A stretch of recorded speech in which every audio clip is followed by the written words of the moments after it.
A landmark jury verdict recently held a surgeon and psychologist liable for malpractice after it was found they wrongly supported and performed breast removal surgery on a 16-year-old girl who at the time identified as transgender.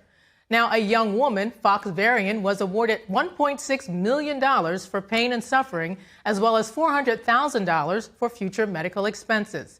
The New York case is being seen as a watershed moment for the other detransitioned people who've stopped the sex-rejecting process. Joining me to discuss this case and the ideology behind it is detransitioner Prisha Mosley, ambassador for the International Women's Forum. Thank you so much for joining us, Prisha.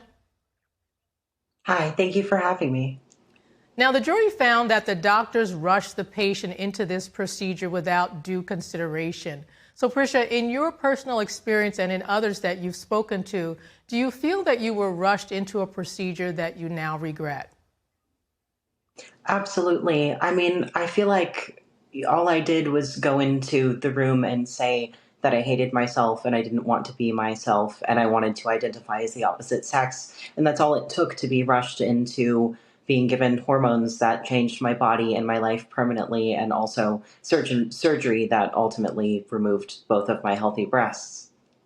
So what does this ruling mean to you and other detransitioners? Well, I also sued in 2023, and I'm hoping for a ruling just the same. It's especially encouraging to see a verdict like this come out of a state like New York. And my biggest hope from the win, though, is that other detransitioners like Fox and myself will be encouraged to hold their doctors accountable, and we'll see more lawsuits. Now, you have your own lawsuit, speaking of lawsuits, in the courts. And so could you talk a little bit to us about that and what this ruling means for your case?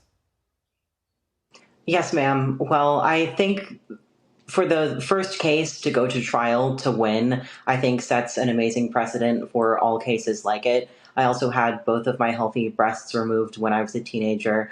And I think it's encouraging that the jury thought that this was wrong and this shouldn't have happened and that Fox was rushed. And I think they'll see the same with my case and also cases with many other people like me. Now, despite this being a victory for Fox and others, transgender ideology is still being pushed in schools through their curriculum or their clubs. And critics say this can also confuse kids about gender or make them think they need to transition. So, Prisha, do you believe that transgender ideology was key here in leading to the trauma you and other detransitioners have gone through?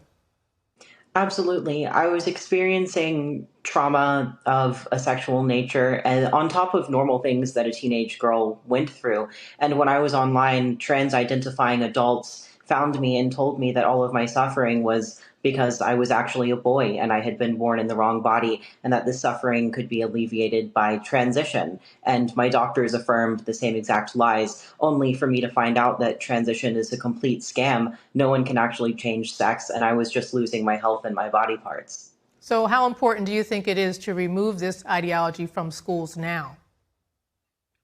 It's incredibly important. No child deserves to grow up without their body parts or wondering what they would have looked like if their development hadn't been interrupted with puberty blockers or hormones. It's absolutely egregious. There's no one who deserves it. And I think it's with utmost importance that children are not lied to about what's possible to be done at the doctor's office.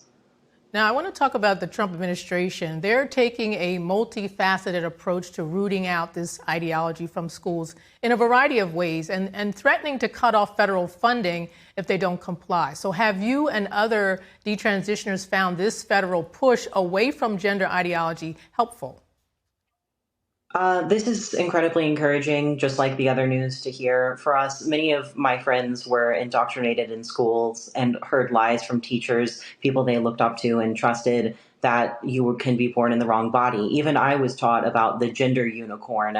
It's a piece of pseudoscience that explains that the gender and the sexuality and the sex are all different things and interchangeable and can be interfered with by a doctor.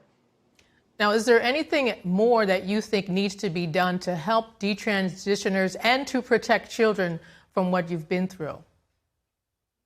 Absolutely. It would be really great if there was a federal law passed that added a 25-year statute of limitations to hold our doctors accountable. It takes a number of years, an average of 7 or 8, for a detransitioner to realize what has been done to them and become strong enough to be able to accept that they were betrayed by their doctors, by people they trusted, and that they never really changed sex. So a minimum of I think a 25-year statute of limitations would help everyone be able to hold their doctors accountable. And if doctors really believed in what they were doing, they wouldn't be afraid of such a limitation. Well, Prisha, we thank you so much for coming on today, and we appreciate you sharing your story and giving hope to other detransitioners. Thank you for joining us. Thank you so much for having me. Have a good night. You too.